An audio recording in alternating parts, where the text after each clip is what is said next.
Hello listeners, and welcome to this week's recording of Boomerang. Team 5 this week is made up of Sadie, Susan, John and Rosemary, and our engineer is Aidan. The news this week is taken with permission from the West Lothian Courier dated the 5th of March 2026. As usual, the news will be broken into parts, and can I remind you that when you've listened to the whole recording, please post your wallet back to us from a post box and not the post office. Now we'll start with part 1 and the general news. And the first item is the headline item in the paper, and it is headed, Social Housing Crisis Nightmare. It was horrendous. Mum sues council over mould-ridden homes that left families sick and forced to sleep in the living room. A mum of 4 is suing her council over claims she was put in a series of mould and damp-ridden homes which left her family sick. Leanne McCulloch and her children moved into a property owned by West Lothian Council in July 2022. However, within weeks she began to notice mould in the kitchen and bathroom, which then spread to the bedrooms. Leanne and her oldest child, now 22, who already had asthma, saw their conditions worsen, and the family began to regularly develop chest infections requiring steroids and antibiotics. The issue became so bad at the 3-bed property in Stonyburn that the family were forced to sleep in the living room as the bedding and carpets were damp. Leanne, 41, was rehomed in Addiewell in December 2022, but claims that property was also mouldy. She took up her case against the council in March last year. She said it was horrendous. The carpets were wet, there were slugs in the cupboards, there was mould growing on the bed sheets, it was so damp. You could see the stain on the walls, but when we complained, the council just scraped it off and it reappeared again. Some of the windows had been nailed shut, so we couldn't ventilate the place. The boiler wasn't working, and we saw our health deteriorate. It's really terrible knowing that you're living in a place that's making your children sick. It was a temporary home that we were told we would have to live in for about 4 to 6 years. And I knew we just couldn't do that because it was so bad. I contacted a lawyer because I felt so messed around. After we left that place, we went to another, and it was covered in mould too. I think councils must be held to account and be forced to make these houses livable.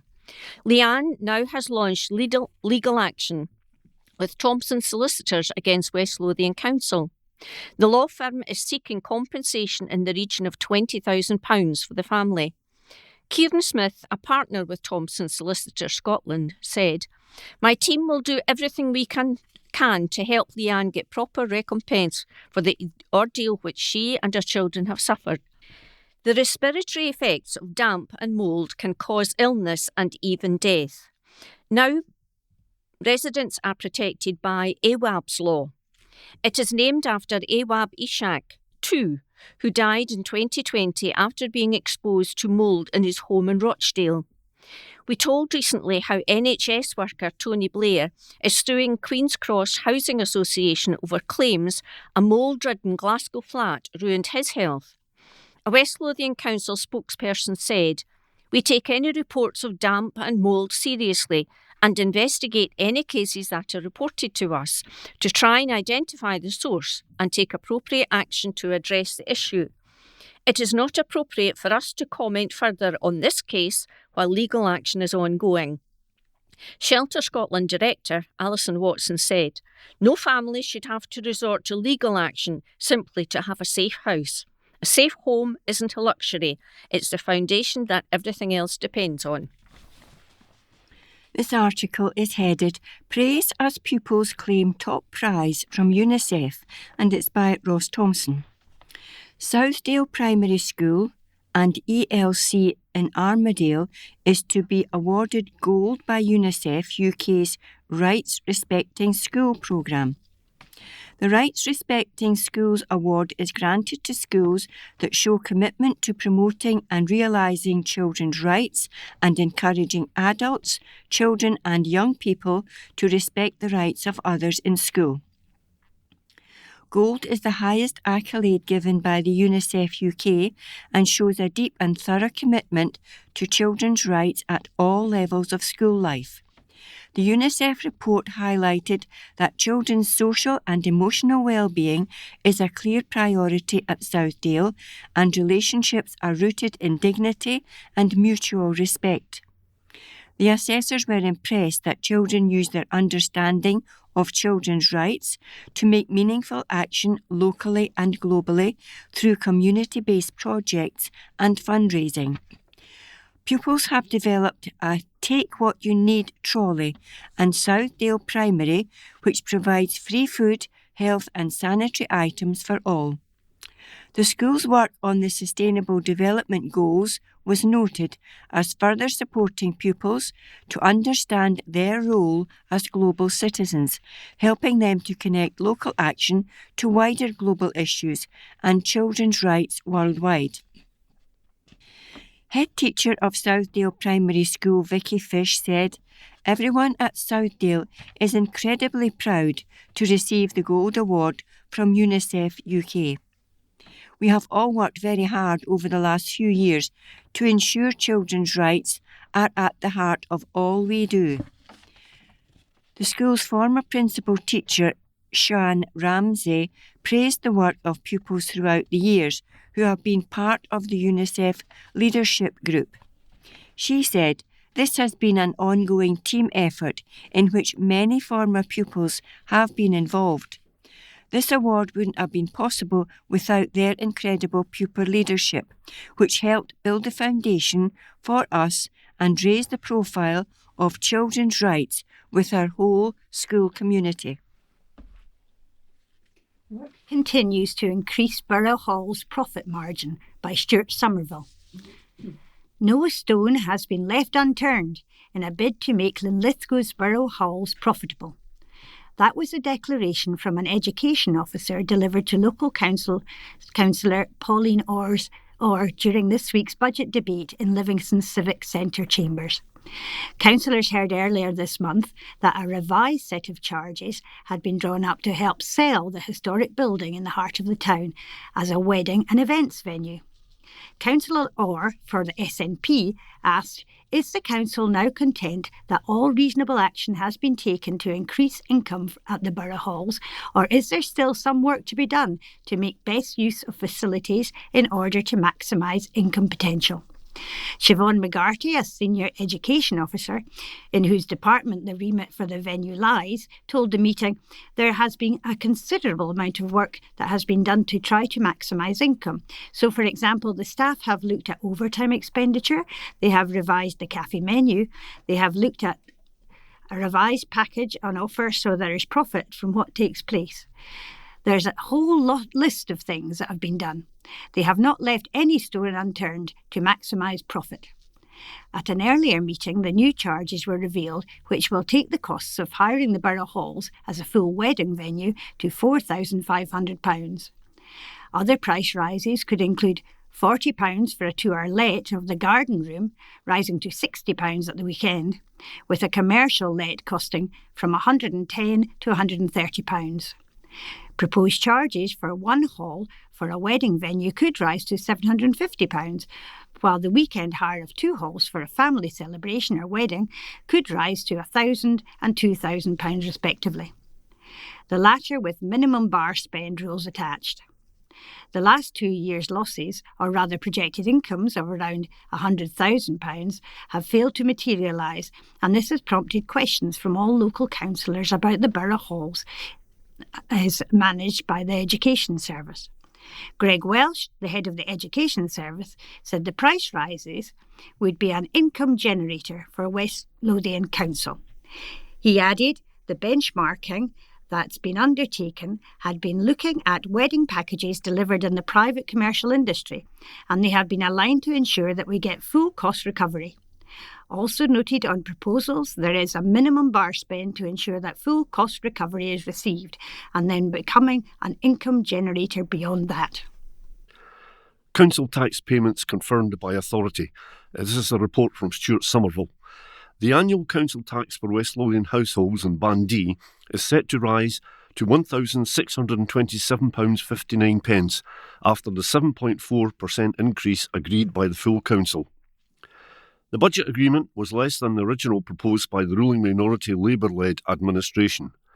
And while many neighbouring councils have yet to make their final decision, it looks as if the county will remain at the lower end of the national scale.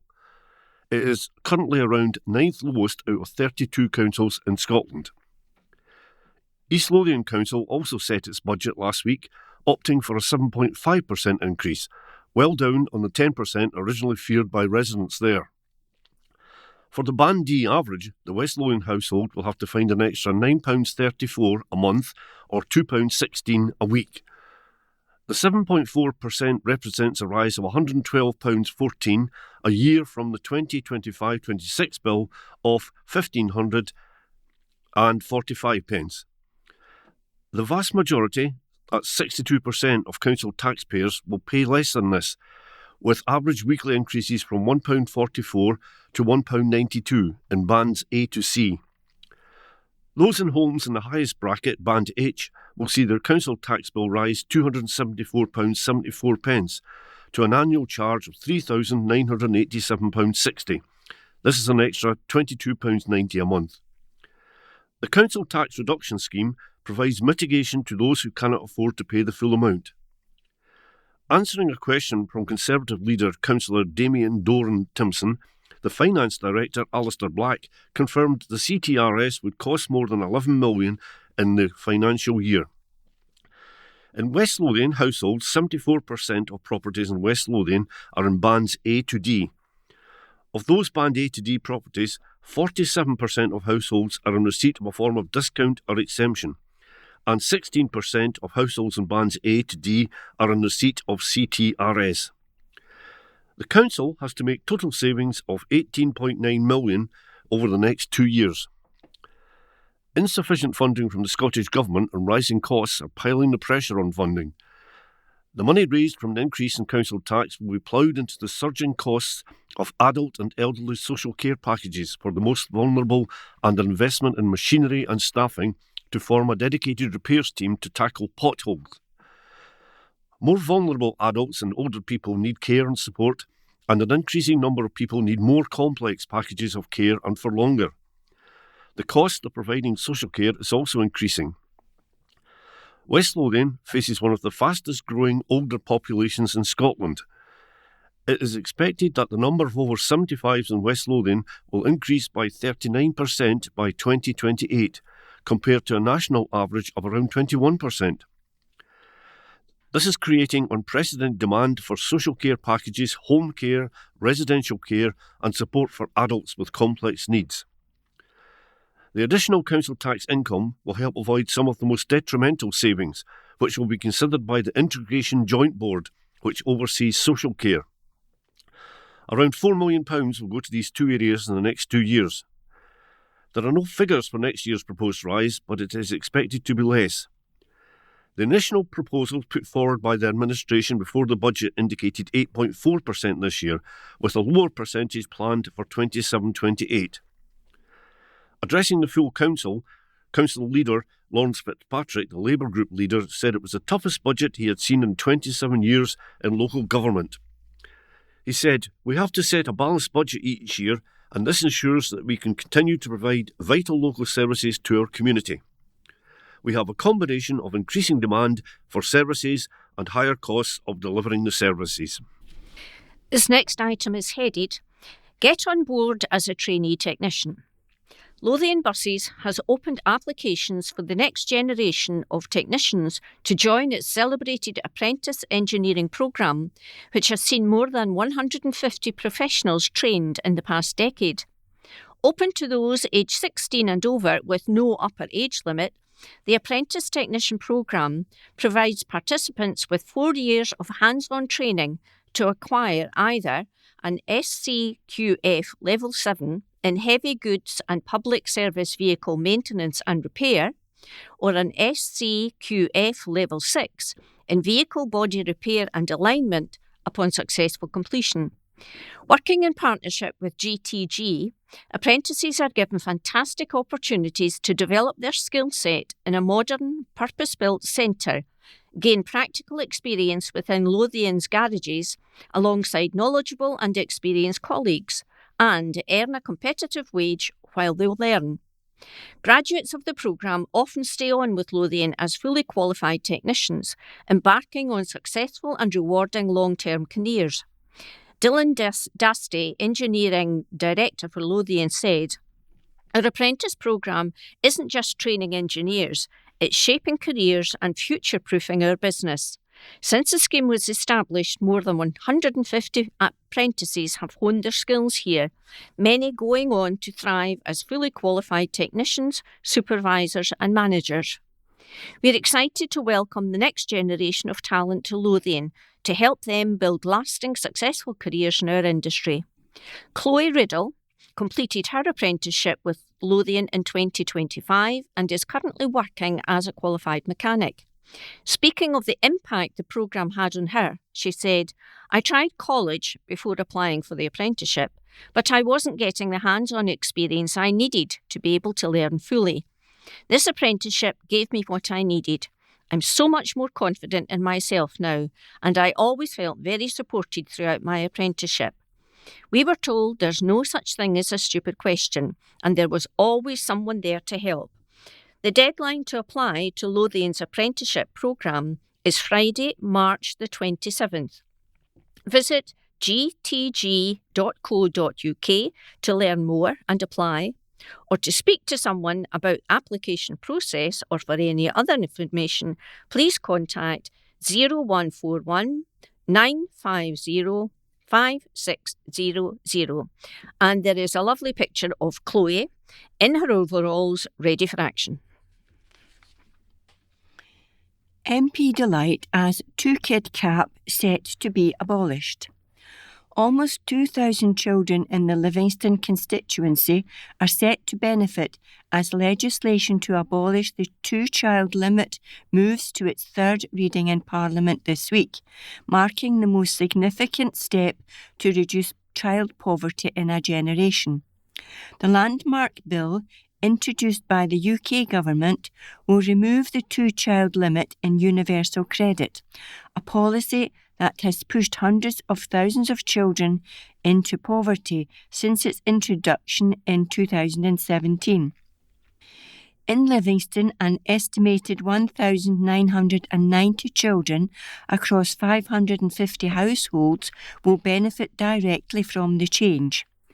Livingston MP Gregor Poynton said, "The two-child limit has punished working families and locked children out of opportunity through no fault of their own. Removing it is not just the right thing to do morally, it is the right thing to do economically.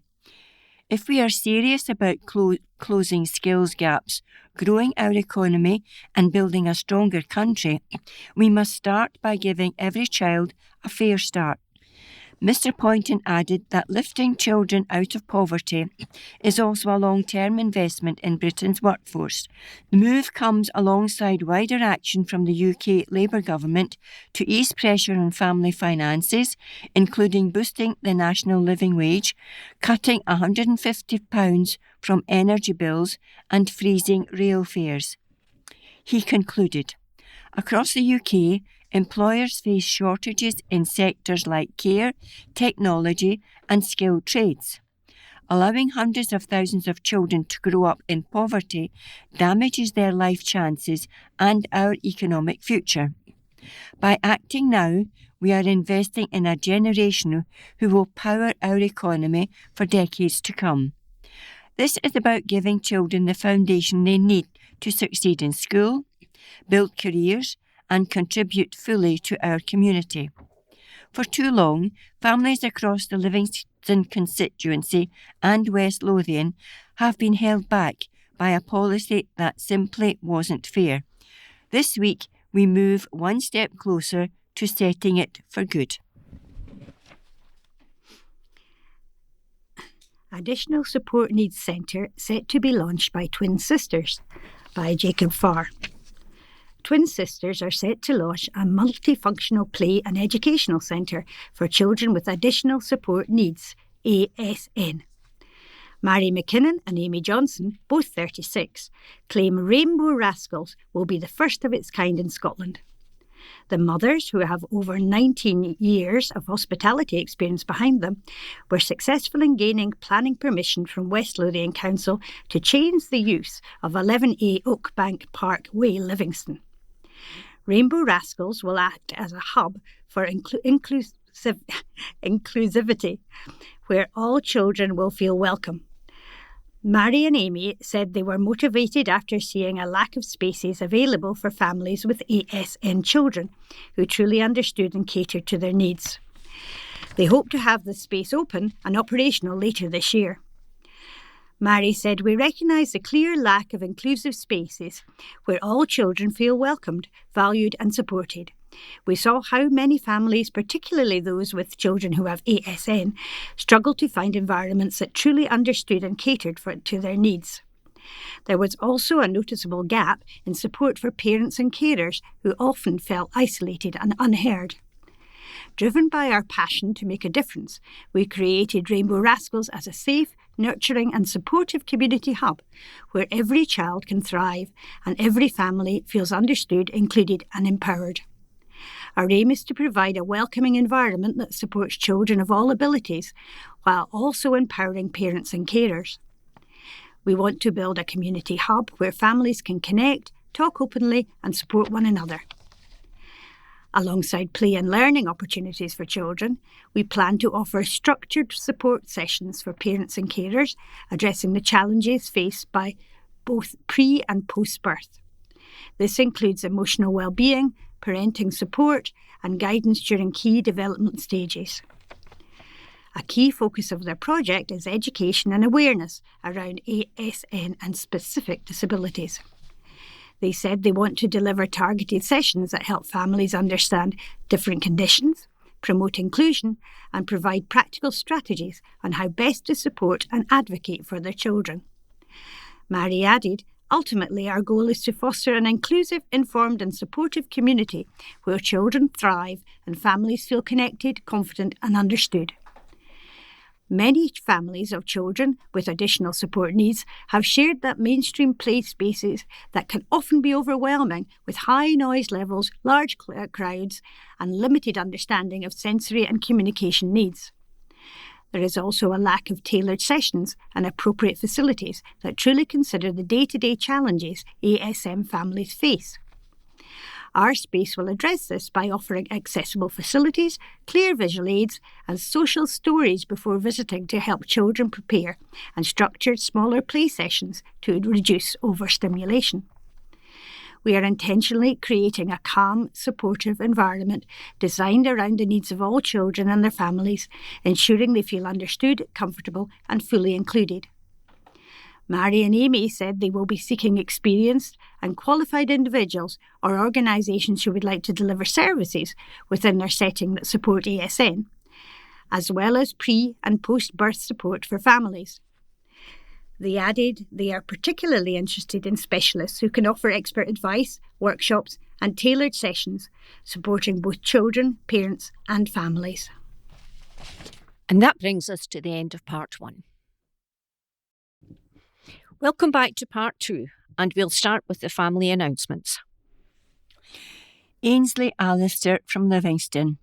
It is with great sadness that we announce the peaceful passing of Alistair Ainsley on Saturday, the 21st of February, at Edinburgh Royal Infirmary.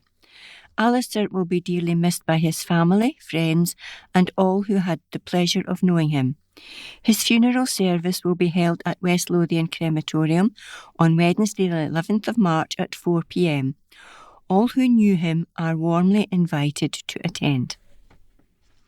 Redmond Allison from Broxburn. Peacefully on the 20th of February 2026 at St John's Hospital, Livingston, Alison of Station Road, Broxburn. Beloved daughter of the late John and Helen Redmond, dear friend of Joyce, Mel and Colin of Walkerburn. Friend to many who will be missed by all who knew her. Private cremation at Alison's request, followed by a celebration of her life at Strathbrock and St Nicholas Church Hall on Thursday the 12th of March 2026 at 12 noon. All friends are respectfully invited. Family flowers only, please. Award given for excellence at Five Sisters. Five Sisters Zoo have achieved a mark of excellence in the zoo and aquarium sector by being awarded BIAZA accredited status. This prestigious accreditation recognises that Five Sisters Zoo meets the world-class standards set by the British and Irish Association of Zoos and Aquariums, BIAZA, for the best zoos and aquariums in the UK and Ireland, confirming the zoo ranks among the leading collections in the country. The comprehensive accreditation process includes screenings by industry experts, questionnaires, and plenty of documented evidence. The process goes above and beyond the UK and Ireland's zoo licensing inspection and marks the extra effort of good zoos and aquariums in providing the very best in animal care and recognises their work to create a better planet for animals and people. Brian Curran, director of the Five Sisters Zoo, said, "We are thrilled to achieve BIAZA accredited status. This is a huge testament to our team's dedication to the welfare of our animals and our ongoing work to support conservation and education projects, both locally and internationally." The next article is by Ross Thompson. It's entitled "Apprentice Jamie is Building Bright Future Thanks to Homes Firm." A West Lothian apprentice is proving that hard work, dedication and hands-on experience can make a real difference, both for his career and for the local community. 18-year-old Jamie Dempster from East Calder lives, works and trains in West Lothian. He is building his skills as a bricklayer while training at West Lothian College. Jamie, who is pictured, was first spotted by Persimmon Homes during a National Progression Awards course for aspiring builders, where his focus, enthusiasm and natural talent for the trade immediately stood out. Since joining Persimmon, Jamie has gained hands-on experience on several West Lothian sites, helping to construct high-quality, energy-efficient homes that are part of the company's efforts to tackle West Lothian's housing crisis. He plays a key role in delivering a 5-star finish to every home, ensuring families can move in with confidence and comfort. Jamie said, "I never imagined I'd be building homes in my own community so early in my career. Every day I'm learning something new, and knowing that my work will give families a place to call home makes it all worthwhile." Persimmon Homes is one of Scotland's largest employers of craft construction apprentices, investing in local talent like Jamie. By combining college learning with on-site experience, the company is helping the next generation of tradespeople gain the skills they need while delivering homes that West Lothian families can be proud of. Scottish Apprenticeship Week 2026 is running until Friday, March the 6th. Organised by Skills Development Scotland, the week is a national celebration aimed at highlighting how work-based learning benefits individuals, employers and the economy. Meanwhile, newly released data from the Chartered Institute of Building shows construction tops parents' preference for their child's career path, and apprenticeships are a popular choice over other routes such as university.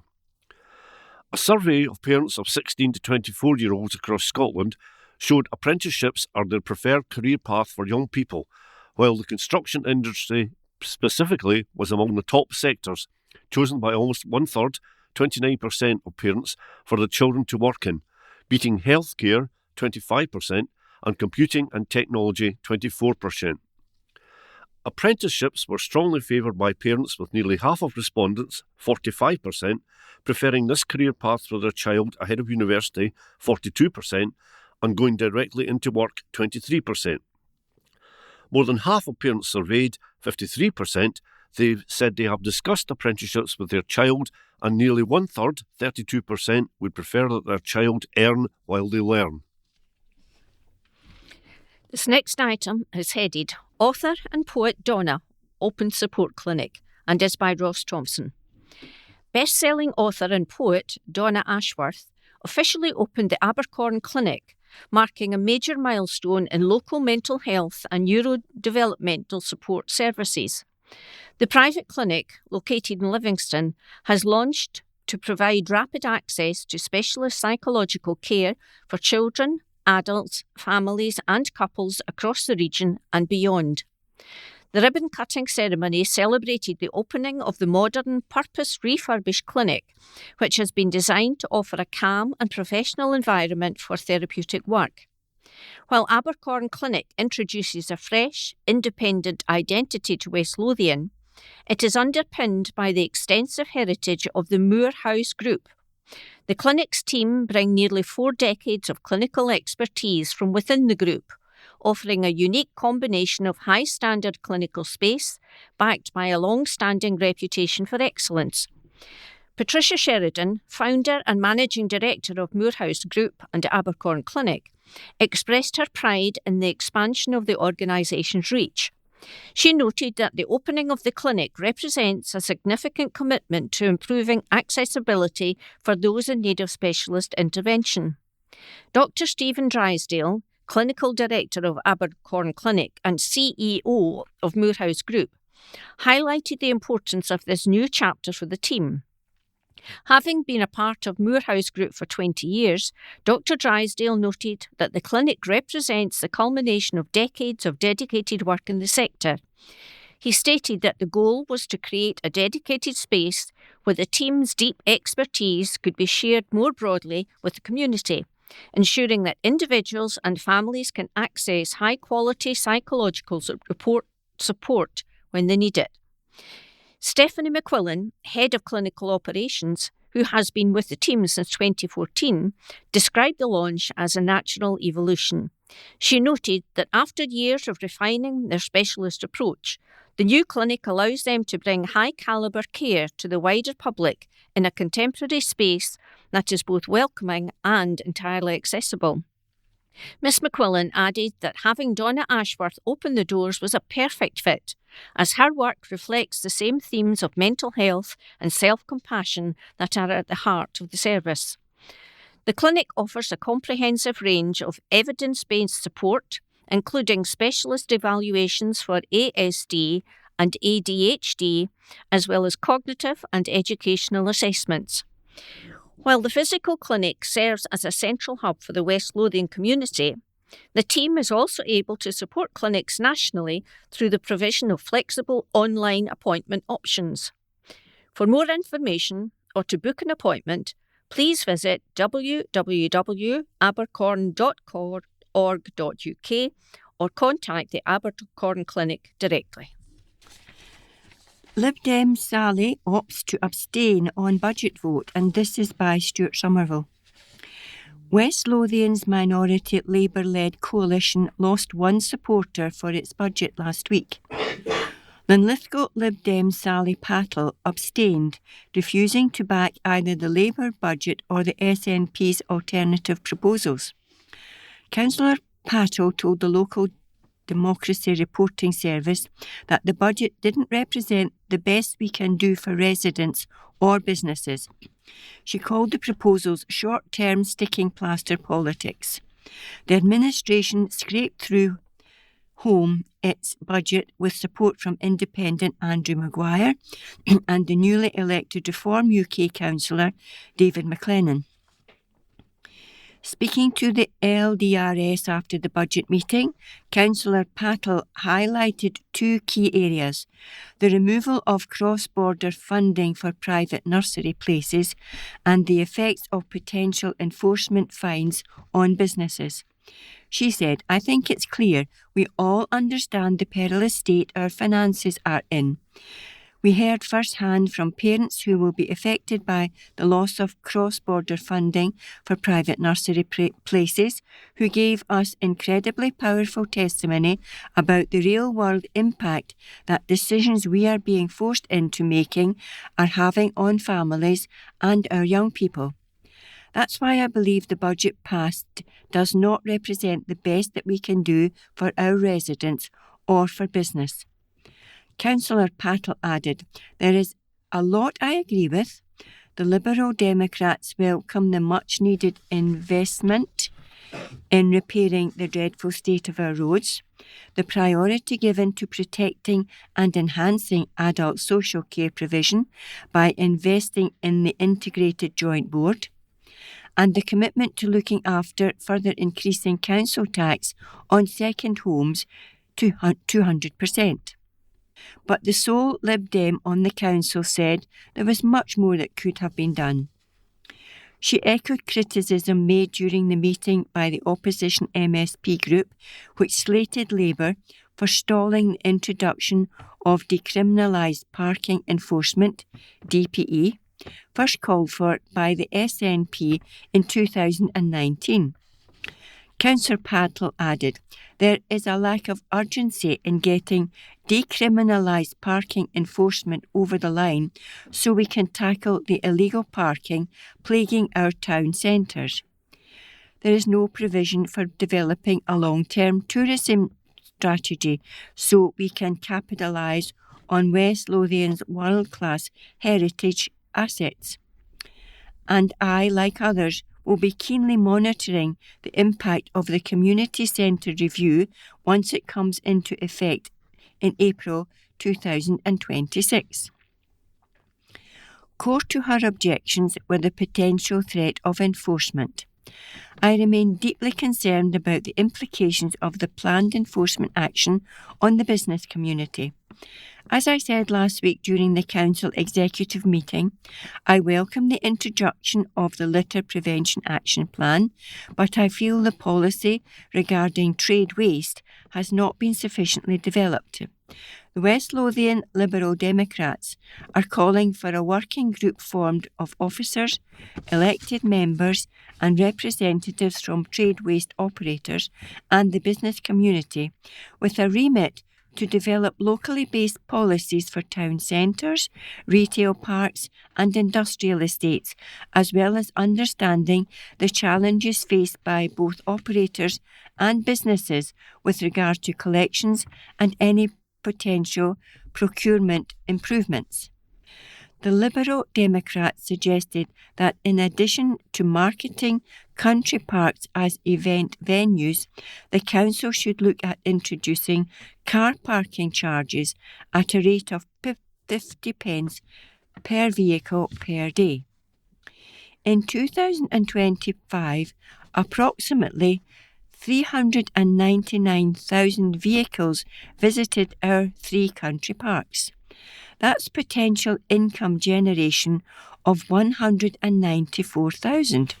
Fellow councillor Pauline Orr of the SNP asked how much of a projected £80,000 income will be enforcement collection and how much will be country parks. David Mole, the head of operated services, told councillor, the savings of £80,000 is an estimate of the additional income we feel is achievable in NETs, the neighbourhood environment teams, over and above the inflationary uplift in fees and charges. It takes into account the following income performance in particular from our caravanning and camping facilities, potential new income streams across our 3 new country parks, and as members are aware we are undertaking a marketing exercise and the potential for income from enforcement activity with the emphasis on income from fly tipping and fixed penalty notices as we expand our CCTV. There is not an individual breakdown of those 3 components, but we feel that £80,000 collectively is an achievable figure. New Wicket dream as cricket club secures £10,000 for league entry. By Ross Thompson. Winchborough Cricket Club celebrated its phenomenal first year by revealing its ambitious plans, having secured entry into the East of Scotland Cricket League. The event was attended by former Scottish cricket captain George Salmond and CEO of Cricket Scotland Trudy Lindblade. Having grown from a single social media post into a thriving community organisation with 70 members in just 4 weeks, the club, which serves as a case study in the importance of sport in building a sense of community and large-scale new developments, has successfully secured a total funding package to install a new wicket. The funders are the Cricket Development Trust Scotland and Winchborough Developments Limited, along with the club members themselves, raising over £2,100 from its own membership in less than a fortnight. The club's journey began organically when a resident, Vera Jararmaman, posted in a local community Facebook and WhatsApp group, simply looking for people to play casual softball cricket. With a month, the group surged to 70 members, ranging in age from 8 to over 50, and representing a diverse mix of backgrounds, including residents originally from India, Pakistan, and South Africa. The initial goal was not to start a club, but just to gather people to play, said Vera, who is now the club chairman. The response was amazing. We went from nothing to 70 members in a month, and for our first match, we had 30 people turn up midweek. It has created an immediate sense of community. I can't go to the local shop without meeting someone who wants to talk about cricket. This rapid growth led to the discovery of a dedicated cricket pitch within Old Cathay Park, which had been designed into the landscape by Winchborough Developments. Winchborough Developments, in their delivery of the master plan, invested resources into creating infrastructure for the community to enjoy, recognising the power of sport to connect new residents and help them build a sense of community. This latest development led to Winchborough Developments Limited supporting the club to transform the area from a basic playing field suitable for cricket to one which will include an artificial wicket and an outfield manicured for the purpose of playing cricket.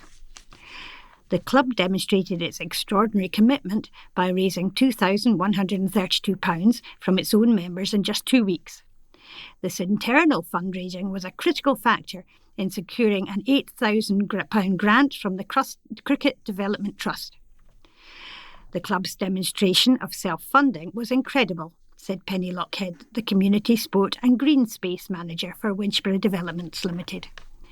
The volunteers have worked closely with me to get everything in place, and that has made it easier for us to help fund their dream, along with the success announced today of achieving funding from the Cricket Development Trust Scotland.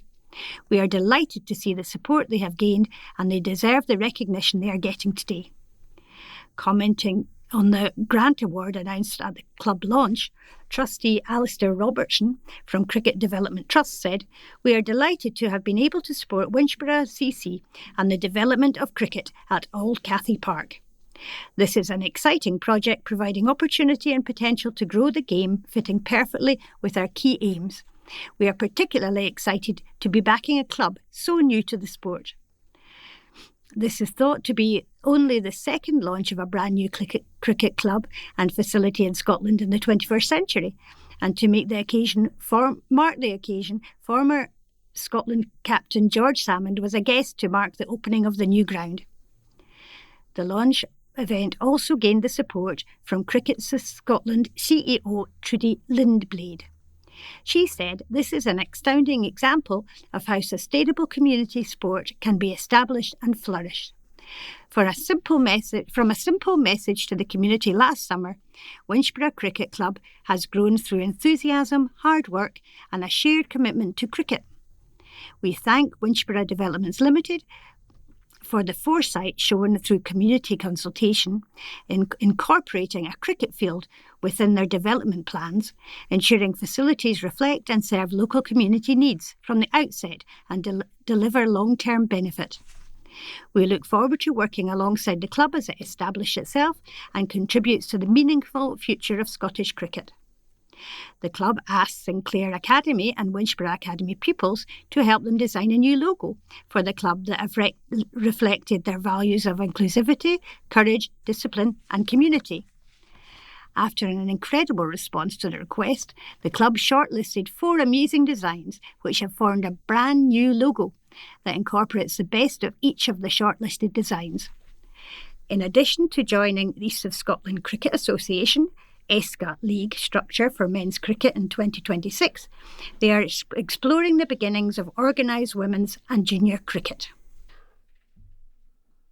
The next article is titled "Waits in A&E Blasted as Stats Viewed." The Scottish Government has come under fire over appalling waiting times in A&E departments. The Conservatives claimed that under the SNP, thousands of patients are languishing in overcrowded A&E departments every single day, and warned that long waits for treatment can cost lives. They criticised the latest official figures, which showed that 62.7% of those who went to A&E for treatment in the week ending February 15 were seen and either admitted, transferred or discharged within 4 hours. The figure is an improvement from the previous week's performance of 61.3%, but still continues to be well below the Scottish Government target of having 95% of patients admitted, transferred or discharged within 4 hours. A total of 3,783 people, which is 14% of cases, spent 8 hours or more in A&E in the week ending February 15. This includes 1,873 patients, which is 7.3% of cases, who were there for a minimum of 12 hours. The figures, however, showed the number of patients having these long waits was down from the previous week. Scottish Conservative health spokesman Dr Sandesh Gulhane said SNP ministers should hang their heads in shame at these appalling statistics. Meanwhile, Labour health spokeswoman Jackie Bailey said, "There is no way this can be dressed up as anything other than a total failure, with thousands of patients still waiting for hours on end in A&E departments to get help." Scottish Liberal Democrat leader Alex Cole-Hamilton added, "You cannot fix the NHS and bring down the A&E waits without fixing social care." A spokesperson for the Scottish Government said £220 million had been committed in order to reduce waiting times. They added, "We are also seeing higher numbers of A&E attendances compared to the same time last year. This situation is not unique to Scotland." And that brings us to the end of part 2. Welcome back to part 3, which includes the quiz. Please remember to listen in at the start of part 4 for the answers to the quiz. Right, brains engaged. Let's see how you do. 10 questions coming up. Number 1. Who directed the 1996 film Trainspotting? A. Guy Ritchie, B. Danny Boyle, C. Ken Loach. Number 2. In football, which country beat France in the final of the 2006 FIFA World Cup? A. Italy, B. Spain, C. Germany. Number 3. Heraklion is the capital of which Mediterranean island? A. Malta, B. Corfu, C. Crete. Number 4. What is zucchini the American word for? A. Courgette, B. Banana, C. Avocado. Number 5. Which singer reached the top of the UK singles charts in 2004 with Mysterious Girl? A. Lamar, B. Peter Andre, C. Ronan Keating. Number 6. What is the capital city of the Philippines? A. Shanghai, B. Manila, C. Kuala Lumpur. Number 7. The adjective Ophidian, and that's spelled Ophidian, Ophidian, relates to which type of creature? A. Snake, B. Sheep, C. Owl. Number 8. Which American golfer was nicknamed the Hawk? A. Ben Hogan, B. Walter Hagen, C. Arnold Palmer. Number 9. Which king was the paternal grandfather of Queen Elizabeth II? A. George VI, B. Edward VII, C. George V. And the final question, number 10, which character in Coronation Street is played by Alan Halsall? A. Tyrone Dobbs, B. Chesney Brown, C. Kevin Webster. Good luck, everyone. And our little word challenge. Right, our words today. The first word is La Volta. Not Travolta, but La Volta. Lavolta. Is it A. an ancient dance, B. an extravagant outpouring, or C. edible seaweed? And our other word is carouse. Carouse. Does it mean A. reddish yellow pigment, B. drink freely and noisily, or C. tilting match or tournament? Good luck, everyone. And now we continue with the general news. And this item is one giving the... Sorry, can I read that a wee bit again? Item is one telling of the work done by Lynburn Centre for Veterans. The heading is, "The Lynburn Centre helped me believe in life again." For veterans facing the challenges of visual impairment, life can feel overwhelming and isolating. But at Sight Scotland Veterans Lynburn Centre in West Lothian, veterans are finding more than support. They're rediscovering the joy of living. Ian Baker, 56, from West Lothian, who served in the Royal Air Force, says coming to Lynburn has completely turned his life around.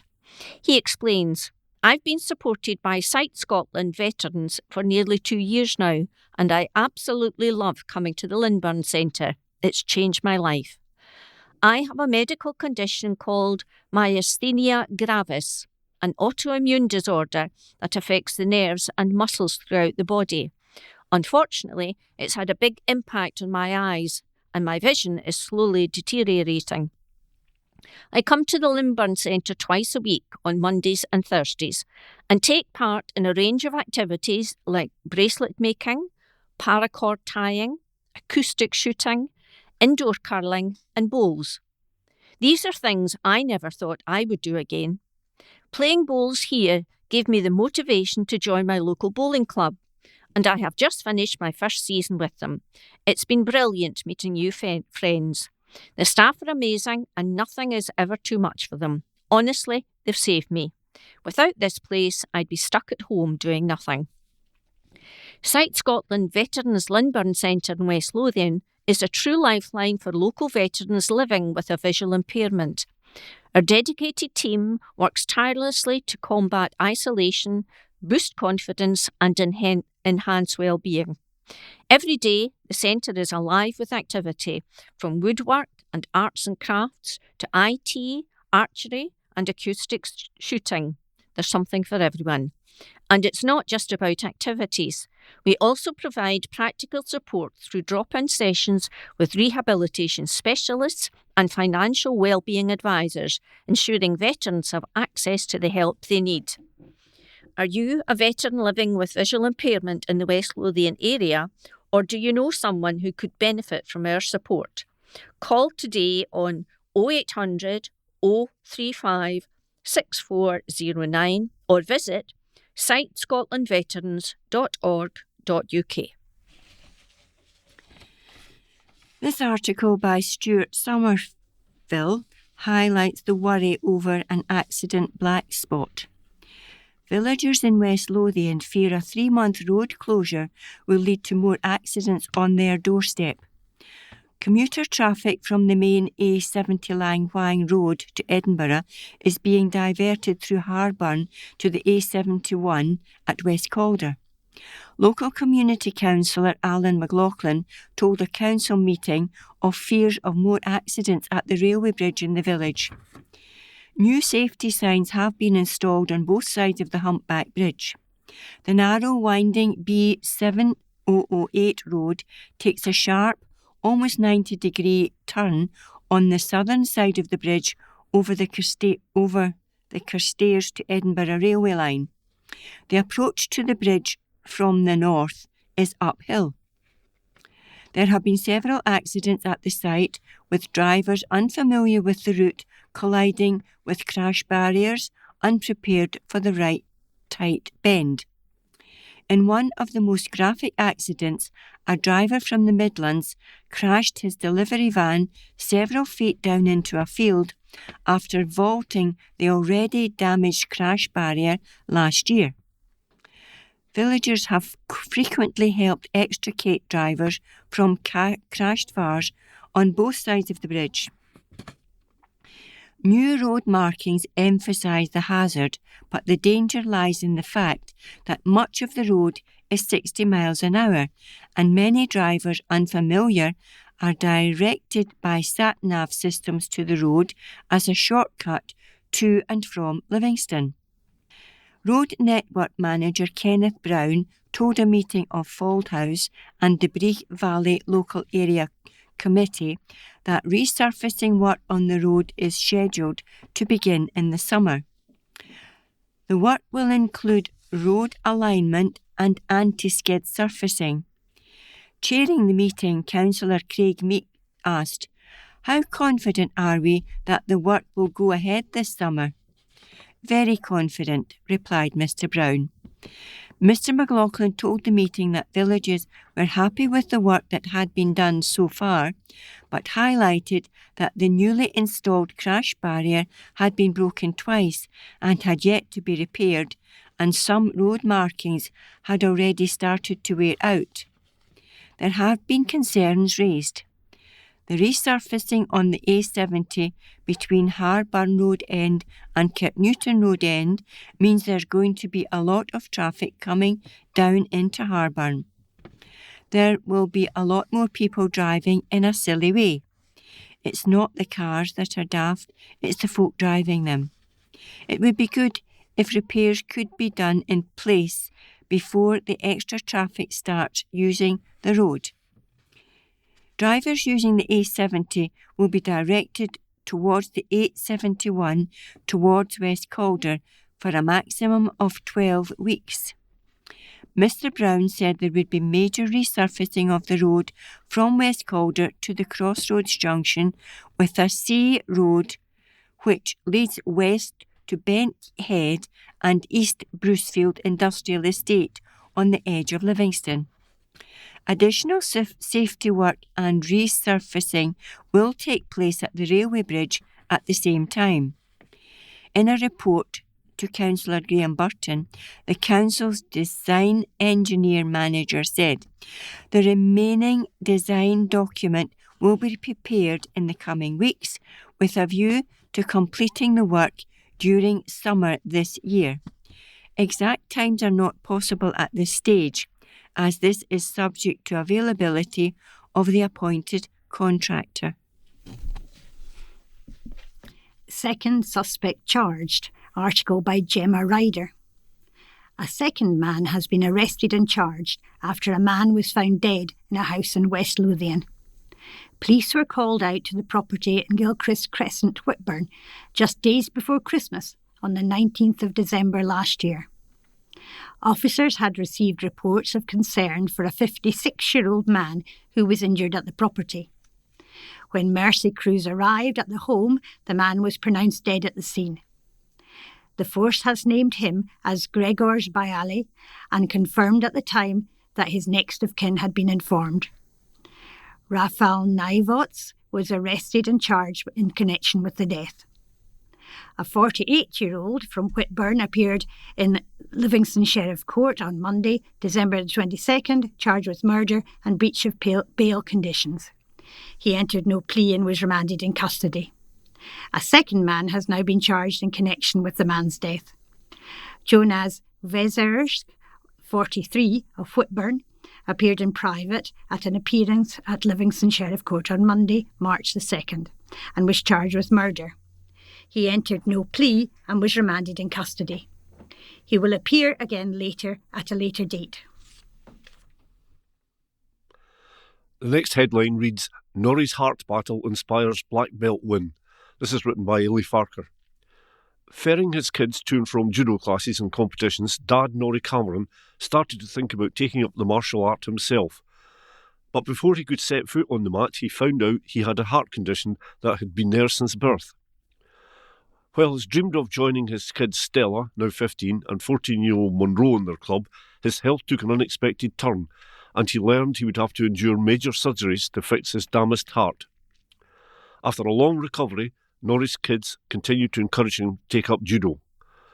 And despite his health issues, 5 years later, the 49-year-old is celebrating achieving his first Dan, a black belt in judo.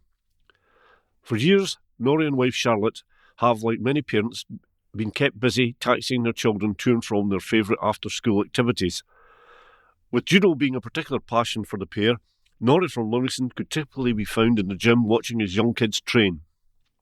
He recalled, "When it was my turn to do the judo run, I'd sit and watch their coach, Ramsey Thompson, show them really technical drills, which really drew my interest. A few people mentioned that I should take part, but I always thought I was too old. However, as his youngsters flew through the competitive stages, Norrie shared that he wanted also to take up the sport to truly understand the activity his kids loved so much. He said, "I decided I'd take it up so I could better understand the rules and, more importantly, be a supportive parent, understanding exactly how challenging it can be." Sadly, however, before Norrie could even step a foot onto the mat, his health took an unexpected turn. In 2019, while suffering from a chest infection, it was discovered that Norrie had a previously undiagnosed heart murmur, which is an extra unusual sound in the heartbeat. While British Heart Foundation states that some murmurs can be harmless, it does warn that it could be a sign of a heart problem. In Norrie's case, further investigation found that his aortic valve had been damaged since he was born. According to the NHS, the aortic valve controls the blood flow from one of the bottom chambers of the heart to the top, which then flows into the rest of the body. This is done in a one-way system, with the valve opening up to allow blood to flow from the heart before closing to stop any blood leaking back in. Following his diagnosis, Norrie underwent 2 open heart surgeries, which included the Ozaki procedure to replace his aortic valve. While these operations took place during the COVID pandemic in 2020, they have allowed Norrie to remain active. Speaking about the procedures, the 50-year-old said, "I was told it was fortunate it had been discovered when it was, as if left untreated, it could have been fatal."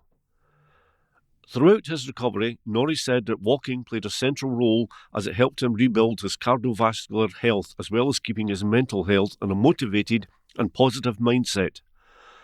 Walking also allowed his family to provide him with support.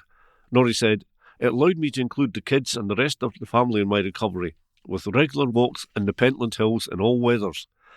Regardless of the conditions, the focus and motivation was always there to get it done." Once Norrie had recovered, he was encouraged by his children, along with their coach, to give judo a shot. Before using the martial art to help rebuild his physical and mental strength, Norrie consulted medical professionals. "I spoke to my cardiologist at the Golden Jubilee Hospital and was told to go ahead, but he said, 'Don't go bananas.' So that's what I've done."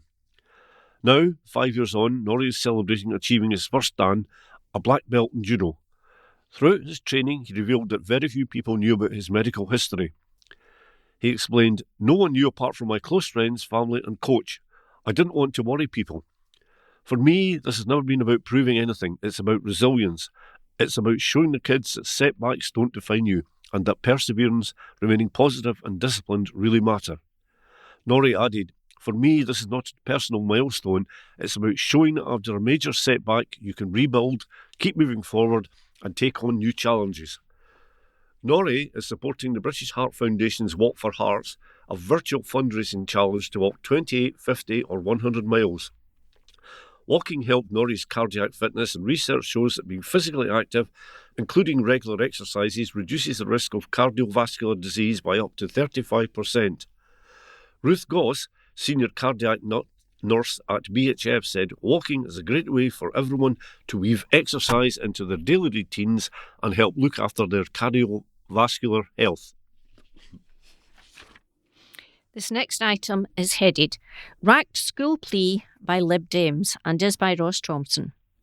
The Scottish Liberal Democrats have condemned the Scottish Government's neglect of school buildings across Scotland, drawing particular attention to the funding crisis for the rebuild of St Kentigern's Academy in Blackburn. St Kent's was built using reinforced concrete in the 1970s, and safety concerns mean that a £35 million rebuild is now underway. West Lothian Council taxpayers can fund £20 million, but West Lothian Council has asked the Scottish Government to fund the remaining £15 million. Stephen Hart, Scottish Lib Dem candidate for Bathgate in May and former pupil of St Kent's, told Lib Dem Party Conference the Scottish Government has refused to help fund the St Kent's rebuild and instead trots out tired old constitutional arguments blaming Westminster as usual rather than taking responsibility for Scottish education. Having local SNP MSPs has made no difference at all. If the SNP are serious about representing West Lothian in May, I call for their candidates to join the cross-party campaign for fair funding for the St Kent rebuild. Sharing her disappointment at the lack of action from the SNP, Karen Lindsay, Scottish Lib Dem candidate for Almond Valley, has reminded West Lothian voters we can vote for change in May. By voting Lib Dem on the peach ballot paper, voters in West Lothian can send a Lib Dem MSP to Holyrood to demand action from Scottish Government on issues like this. In January, West Lothian Council revealed its most recent call to the Scottish Government for £15 million to meet the final costs of the rebuild of St Kent's remained unanswered. MSP hails young talent working on energy transition, and this is by Ross Thompson. Linlithgow MSP Fiona Hislop has marked Apprenticeship Week this year by visiting apprentices and staff at a compressor station in West Lothian. The compressor station is a vital part of the national gas network, responsible for transporting gas to homes, businesses, power stations and heavy industry across Scotland and the rest of Britain.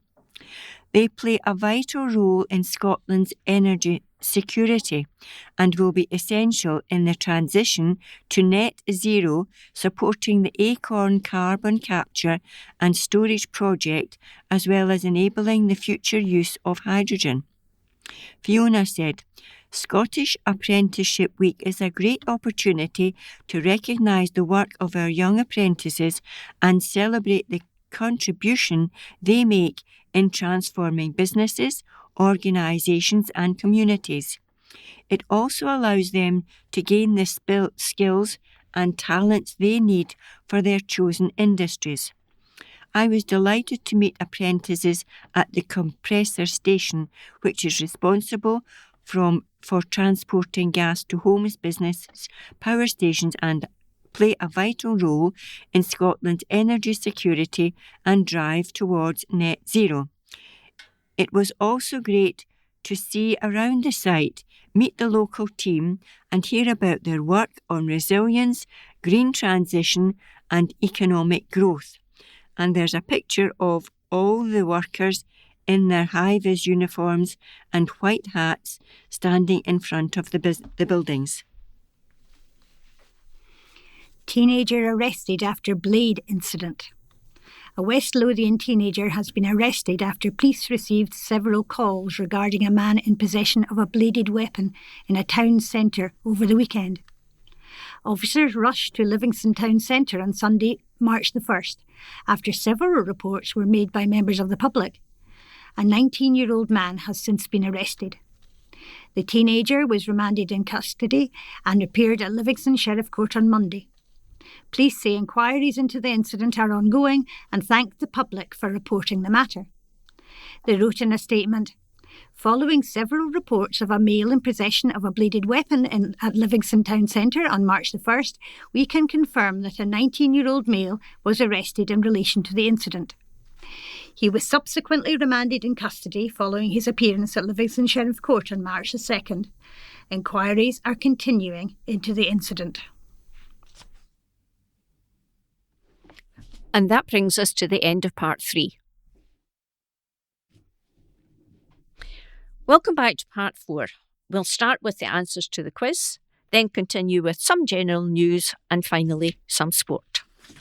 Right, let's see how you managed. Number 1. Who directed the 1996 film Trainspotting? And the answer is B. Danny Boyle. Number 2. Which country beat France in the final of the 2006 FIFA World Cup? And the answer is A. Italy. Number 3. Heraklion is the capital of which Mediterranean island? The answer is C. Crete. Number 4. What is zucchini the American word for? And the answer is A. Courgette. Number 5. Which singer reached the top of the UK singles chart in 2004 with Mysterious Girl? And the answer is B. Peter Andre. Number 6. What is the capital city of the Philippines? And the answer is B. Manila. Number 7. The adjective ophidian relates to which type of creature? And the answer is A, snake. Number 8. Which American golfer was nicknamed the Hawk? And the answer is A, Ben Hogan. Number 9. Which king was the paternal grandfather of Elizabeth II? And the answer is C, George V. And finally, number 10. Which character in Coronation Street is played by Alan Halsall? And the answer is A, Tyrone Dobbs. And our word, the first word, La Volta, means an ancient dance. And the other word, carouse, means to drink freely and noisily. Can you use them today in a sentence and impress people? And now back to the general news. This item is headed, Amond staff hailed in new home awards. Amond Valley Care Home in Livingston has been recognised as one of the top 20 care homes in Scotland. The carehome.co.uk Top 20 Care Home Awards 2026 recognise the top-rated care homes in each region of the UK, based on reviews from residents and their families. This year's awards were determined from over 119,000 reviews received between February 2025 and February 2026. Amond Valley Care Home's inclusion in the top 20 highlights its continued commitment to delivering outstanding, person-centred care and creating a warm, supportive environment for residents. Home manager Maggie Allison said, "We are absolutely delighted to be recognised as one of Scotland's top 20 care homes for 2026. This award means so much because it's based on feedback from our residents and their loved ones. It is a testament to the dedication, compassion and professionalism of our entire team, who go above and beyond every single day." The carehome.co.uk Top 20 Care Home Awards are among the most respected accolades in the care sector, as they are based purely on independent reviews from those who matter most, the people who live in and experience the care provided. And there is a lovely photograph of all the women who work in the care home. Specialist eye service is so vital. People across West Lothian with visual impairments are set to benefit from a new community low vision service, CLVS, allowing more patients to receive specialist care closer to home. The national service will support patients whose sight cannot be fully improved through glasses, lenses or surgery. Instead of attending hospital appointments, eligible patients will be treated by accredited community optometrists. The service will provide specialist eye assessments, practical advice and low vision aids such as magnifiers and specialist lighting. Patients will also be signposted to wider support services, including mental health and social care where appropriate. The rollout of the community low vision service is backed by a record £144 million investment in community eye care in this year's draft budget. Angela Constance, MSP for Amond Valley, said, "This new service is an important step forward in making sure people in West Lothian can access expert eye care closer to home. For many patients, particularly older people and those living with long-term conditions, travelling to hospital can be challenging. Being supported by a trusted local optometrist will help people maintain their independence while receiving the specialist care they need. Their investment strengthens the vital role of community optometrists and builds on the success of existing services while helping to ease pressure on our hospitals. The Community Low Vision Service will build on Scotland's existing community glaucoma service and anterior eye service. When fully operational, these community services are expected to support around 40,000 people locally rather than in hospital settings.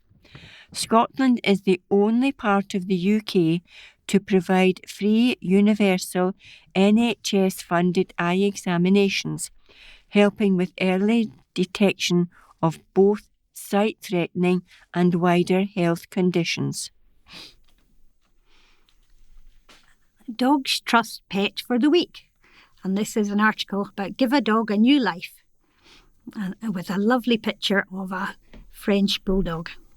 So Pooch Pepper is looking for family.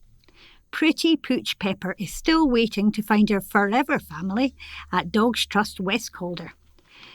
She is a fun-loving 7-year-old French bulldog looking to be your one and only canine best pal, as she wants all the love to herself. Pepper prefers the quieter side of life. She loves learning new tricks, she's a clever cookie and loves to show this off. She is brilliant at travelling in the car and would adore her being her special someone's adventure buddy. Her absolute favourite thing to do is relax in the sun, so she would benefit from a nice quiet garden where she can live this dream. As much as she loves the sunshine, she also adores wrapping up in a cosy blanket for a long, lazy snooze. Pepper is looking for gentle and understanding owners who can read her body language and are happy to take things at her pace. Pepper doesn't need many friends, just a special few that she knows well. She would succeed in a quiet household with few visitors, as she can be worried by strangers. She is fine to be left home alone for a few hours and is happy to settle independently. Pepper is looking for an adult-only home and must be the only pet in the home, as she can be worried around other animals. Pepper can be unsure of new people, so she likes to build a bond before she shows you her affectionate and charismatic nature. She saves her sparkling personality for her best friends. If you're interested in adopting this perfect pooch, please get in touch with the team at Dogs Trust West Calder or pop along to meet them. Dogs Trust West Calder is open for general browsing on Monday, Tuesday, Thursday, Saturday and Sunday from noon to 4 p.m. and by pre-arranged appointments on Wednesday and Friday mornings. To find out more about all the pooches patiently waiting to be adopted at the Dogs Trust West Calder, visit www.dogstrust.org.uk/West Calder. The next article is by Ross Thompson. The headline reads, Energy bills for homes remain at a historic high.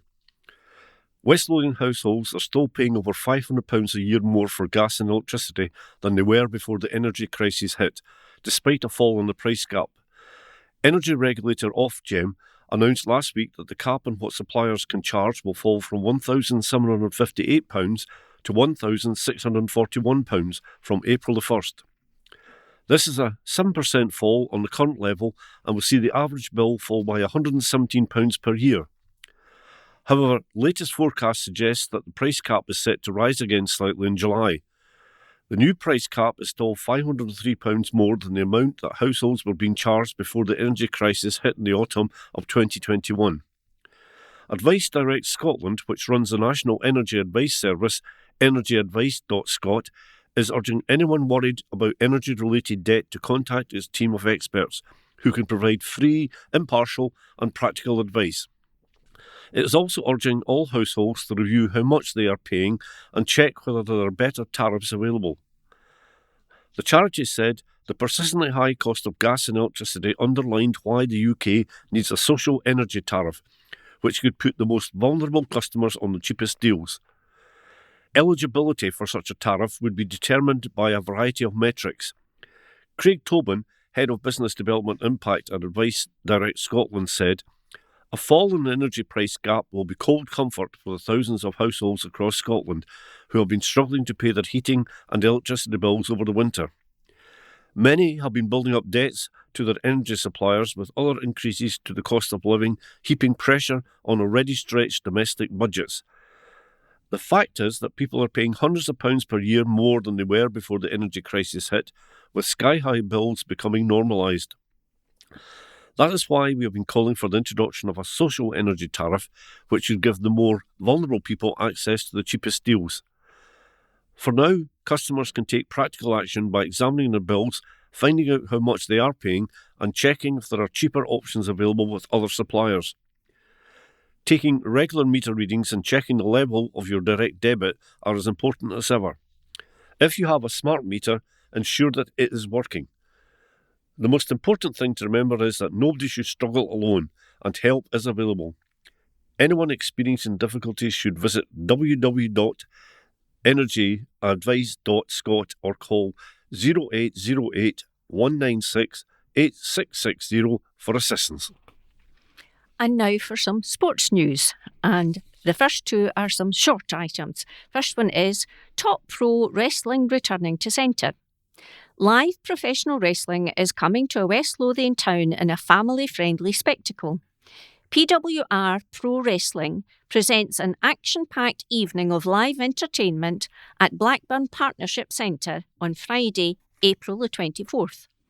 Running from 6 p.m. to 9 p.m, the event promises a high-energy night of athletic competition, larger-than-life characters, and interactive fun suitable for all ages.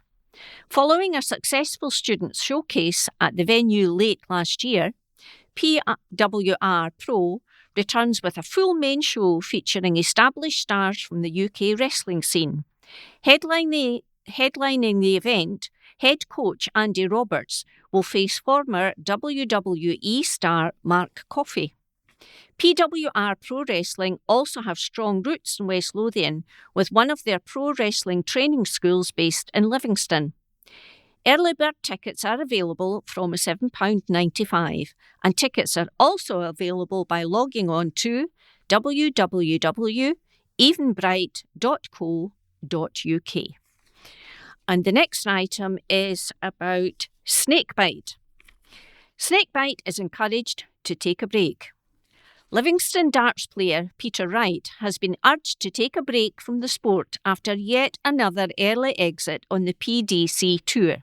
Snakebite lost 6-0 to David Sharp in round 2 of Players' Championships 6 last week, and now former pro Chris Mason believes his 2-time world champion needs to take a step back to recharge the batteries.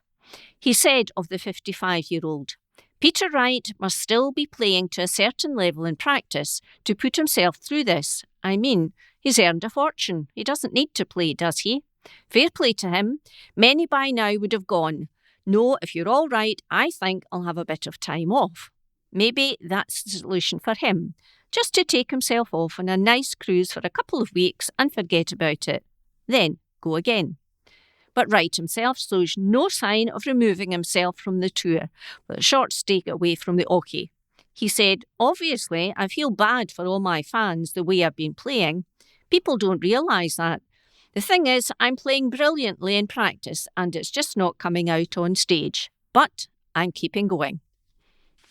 It's time to make Scotland proud is the heading for this article by Edel Keneally. Mental health campaigner Craig Ferguson was welcomed to Butte House just days before setting off on the ultimate endurance challenge. Craig travelled to the official residence of Scotland's First Minister for a reception hosted by John Swinney. The event was special recognition of Craig's challenge, which will see him embark on a 3,000-mile trek across the United States of America. Craig flew out to Los Angeles last week and embarked on his first marathon walk. It will be the first of many, as he has pledged to walk a marathon a day for 104 consecutive days, covering 3,000 miles from the Pacific to the Atlantic. The trek will culminate in Boston, where Scotland will take on Haiti in the nation's first World Cup appearance in 28 years. It's hoped the challenge, dubbed the Tartan Trek, will raise £1 million for the Paisley-based charity SAMH, Scottish Action for Mental Health, which delivers mental health services across the country. Speaking following the reception at Butte House, Craig said, "The Tartan Trek is about more than miles. It's about starting conversations. Mental health affects every family, every community, and I'm determined to do something bold to help raise the funds SAMH urgently needs. Walking from LA to Boston will be the toughest thing I've ever done, but if it encourages even one person to seek support or help, fund life-saving services back home in Scotland, every step will be worth it. Craig is no stranger to ambitious endurance fundraising. In 2024, he completed a remarkable 1,000-mile walk from Glasgow to Munich ahead of the Euro 24, passing through 6 countries and raising more than £70,000 for men's mental health charity, Brothers in Arms, before being greeted by cheering fans on arrival in Germany. He was inspired to undertake this journey following his own experience of mental health challenges and in tribute to friends and loved ones in his life who have been affected. First Minister John Swinney said, "It was a great pleasure to hold this reception for Craig. It was an opportunity to recognise everything he has done to support mental health awareness here in Scotland and to wish him good luck before he embarks on his epic tartan trek from Los Angeles to Boston ahead of the World Cup." Craig's walks are so important for publicising the links between physical activity and good mental health. They also raise awareness of the need to talk openly about our well-being, which supports crucial work we undertake in partnership with SAMH. I'm looking forward to following Craig's progress on what will undoubtedly be his toughest challenge yet. He is truly inspiring, and he leaves Scotland to walk across the United States with my very best wishes. The state reception came just days after Craig was invited to lead the Scotland rugby team onto the pitch at Murrayfield. The proud Buddy led the squad onto the field for Saturday's tie against old rivals England. Leading the men's arrival in Murrayfield was an unforgettable experience, he said. The atmosphere, the pride, the sense of unity, that's exactly the spirit I'm hoping to carry with me across America. To follow in the footsteps of icons like Sir Chris Hoy, the McLean brothers and Kenny Logan was incredible, and the game itself was a spectacle, with Scotland going on to beat England to win the Calcutta Cup.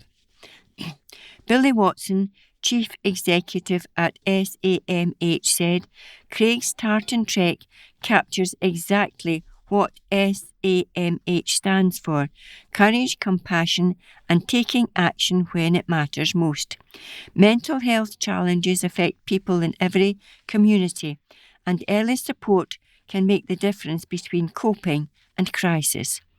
The funds raised throughout this challenge will help us continue to provide an accessible, community-based mental health support across Scotland, including through initiatives like the Nook." We're incredibly grateful to Craig for taking on this remarkable challenge and for helping ensure that no one has to face mental health issue problems alone. To support Craig's tartan trek or follow the journey, visit www.thetartantrek.co.uk, and there's a photograph of Craig as the guest reception at Bute House beside the First Minister. And now Livingston FC latest. Mackay aims to home in on safety. New signing put family first with move and is ready for a drop fight. Barry Mackay admits he put family before football after spending 9 months in the wilderness. The winger gave Livingston fans a glimpse of what is to come after capping his debut with an assist on Saturday's 1-1 draw with St Mirren. It has been a long wait to return to action after the 31-year-old's final game for former club Hearts came in November 2024 during an injury-plagued season. And the former Rangers, Swansea and Nottingham Forest playmaker admits he even turned down offers because he did not want to leave his young family, including kids Freddie and Rosie, behind. Mackay said, "Everything happens for a reason, and some things didn't fall into place at the time. I've got 2 young kids, Rosie and Freddie, and some of the stuff that came up I just wasn't prepared to move away from them. They're so young, and it's time that you'll never get back, and I just wasn't prepared to do it. There was interest from abroad and down south, but it just didn't fit at the time. My oldest is 3 and my other one's 10 months. They're both at different stages. When I had my wee girl, I was still playing, so I felt as if I missed a wee bit with her, and then I got a wee bit back while I was off. Same with my wee boy. I didn't miss anything with him, so I'm definitely seen 2 sides of it.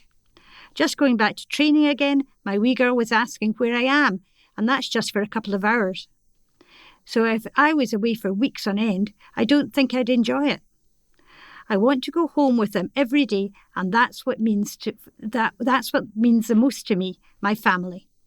McKay, who made a second half sub outing at the weekend after joining the Lions last month, added, "Thankfully this came about and I've really enjoyed it since I've come in. It's felt good to get back on the pitch after so long." It's been really good, and it's been really good for my routine as well. It was a bit tiring to start with, but I got my second wind after a wee while, so that was good. McKay is now hoping to go back up to match fitness as quickly as possible, with Livingston trying to perform an unlikely escape act with 9 games left. McKay's last competitive game before the weekend was in the Conference League defeat away to Belgian side Cercle Bruges in November 2024.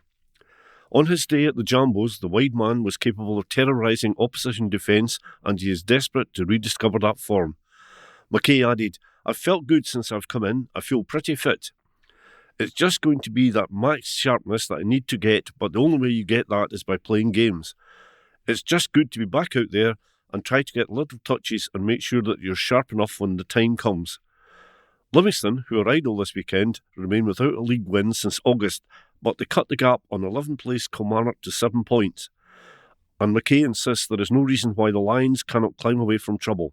He added, "I think it's a brilliant changing room, and we need to believe that we can get ourselves out of this position. At the end of the day, it's only us that are going to get ourselves out of it. We just need to keep fighting every week and really stick together." Although that brings us to the end of the news from the Courier, we have an additional item from Heather, chairperson of Boomerang.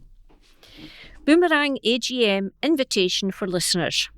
The annual general meeting for West Lothian Boomerang Talking Newspaper will be held on Saturday the 14th of March 2026 at 10:30 a.m. until approximately 12:30 p.m. in St Joseph's Church Centre, Rayburn Crescent, Whitburn, EH47 8HQ, and you are cordially invited to come along. Our main speaker this year will be Jennifer Howard Coombs, Chief Executive of Almond Valley Heritage Trust, and after the business part of the meeting is over, refreshments will be served. Please let Heather or Joyce know if you can attend.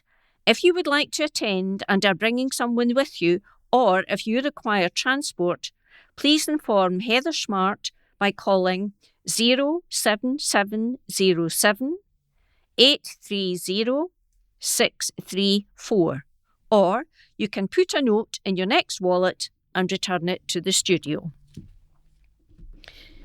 We've now come to the end of this week's recordings, and we hope you have enjoyed it. So, until next time, stay safe and stay well.